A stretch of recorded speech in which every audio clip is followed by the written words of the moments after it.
Pooch. So we're still talking about all these entities, all these different groups that are around the music business and skulking in the sidelines or making a difference in your career or taking your money or whatever. So now let's talk about producers. And there might even be a couple different kinds of producers. The first producers that I'm thinking of is the kind of producer that I am, and that is the guy that's kind of the project manager in the studio that not only schedules all the musicians and makes sure that the engineers there and etc. All that stuff. And musicians, you could be going into a studio and they have all one guy on a computer, but you're guiding the whole thing. Right. The producer, not only might they schedule everything, and might only not only that, but they try to do it in the most efficient way, and they might handle the budget and stuff like that. But they're also trying to help you get your sound or capture your sound the best way you can. Right.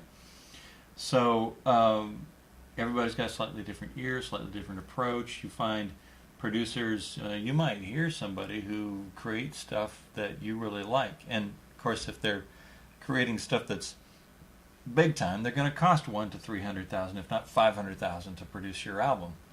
But you might hear some local producers that are turning out some great stuff too.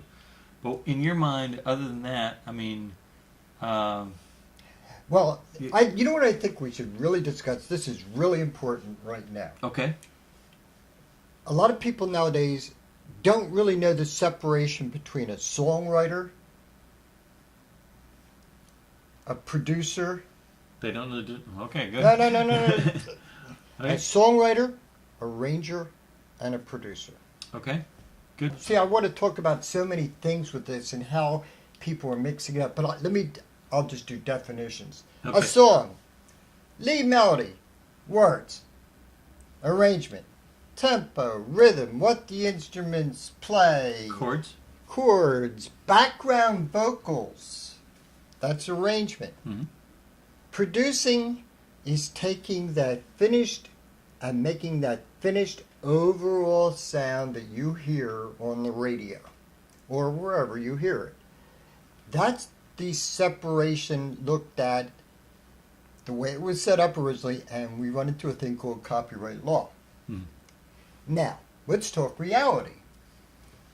Nowadays, I think one of the things that really throws me, and which brings up the producer, is a lot of people call themselves producers, and they're not really producers. A lot of beat makers, especially with R&B, rap, some pop and stuff like that. What's happening is they call themselves producers, but what are they actually doing? And they also want songwriting, saying, hey, we did the music, it was rap, for example. But that's not lead melody. It's tracks and stuff. Well, let's talk about what they do. They produce a track. They produce the track, is okay to say. Somebody else, and they might even arrange and write the track, but they create or create a package that's the track. And then somebody's going to rap or sing, leases that track, which is really dicey. Or I don't want to talk about leasing. I want people to buy tracks or don't buy tracks. Okay. Or work it as a thing, but exclusive. No, it gets really hairy legally. That's what I was getting to. Is that they lease it? It might get leased out to multiple people. I hate and now that. You really got a problem. Yeah, I can't even talk about that. It's so large. Yeah. Because it just caused so many problems later down the line. So you want to buy the track. You either want to buy the track or work out a deal so it's exclusively yours. Licensed, but exclusively But exclusively.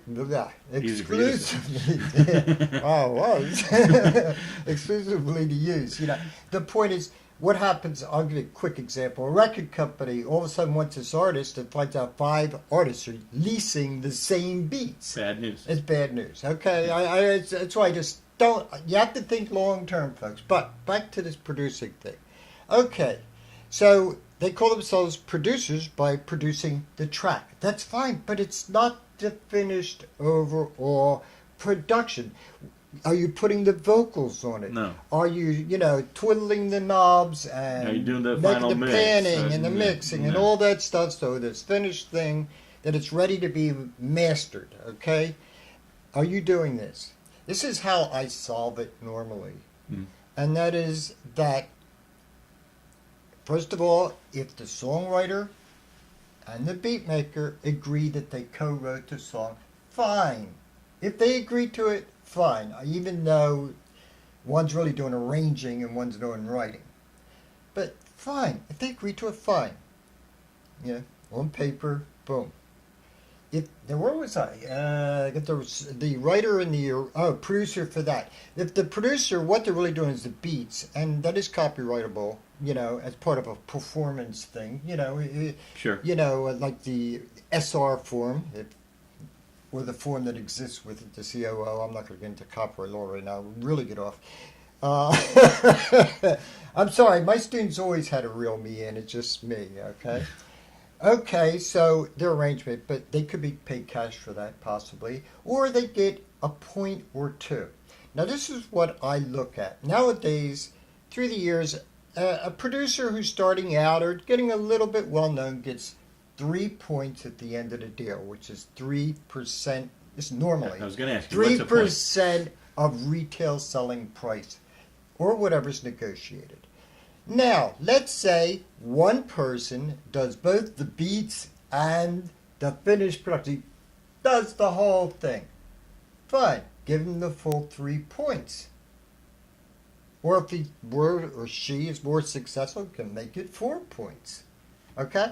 Now, what I would do is, if there's two different people, one's calling himself the producer doing the tracks and one's the overall producer, split it 2 and 2. Or give this person 1 and this person 2. Yeah. I mean, it depends on whatever I have to negotiate, folks. Right. I Make mean, the best deal you every can. situation is different. But I'm going to tell you right now, the very important thing, this is seriously important if you ever want to deal with a major label, it's called the splits.